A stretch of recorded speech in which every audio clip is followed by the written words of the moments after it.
Opposition leader राजा रियाज वज़ीर-ए-आज़म house पहुंच गए। वज़ीर-ए-आज़म शहबाज शरीफ और ऑपोजिशन लीडर राजा रियाज में मुलाकात। वज़ीर-ए-आज़म शहबाज शरीफ ने ऑपोजिशन लीडर राजा रियाज का इस्तकबाल किया। मुलाकात में निगरान वज़ीर-ए-आज़म के लिए मुख्तलिफ नामों पर मुशावरत की गई।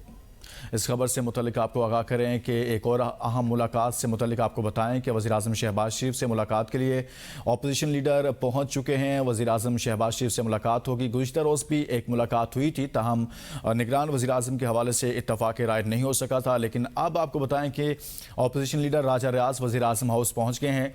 वज़ीर-ए-आज़म शहबाज शरीफ और ऑपोजिशन लीडर राजा रियाज में मुलाकात।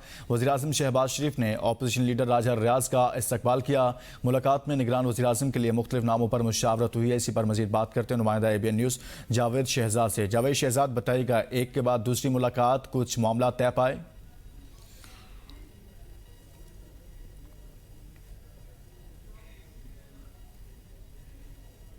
और आज ये फाइनल राउंड होने जा रहा है, हतमी फैसला होना है कि आया ये आज की मुलाकात कामयाब होती है या नाकाम होती है। इसका ऐलान अगले आधे घंटे पौने घंटे तक होने वाला है। लेकिन अभी चूंकि मुलाकात जारी है, वज़ीर-ए-आज़म और अपोजिशन लीडर जो हैं अपनी अपनी जो फरिश्तों का तबादला हुआ था, उन फरिश्तों पर गौर और फिक्र के हवाले से अपने अपने नाम के ऊपर डिस्कस करेंगे और क्या होना है क्या नहीं होना है, ये अगले आधे पौने घंटे में चीज सामने आ जाएगी।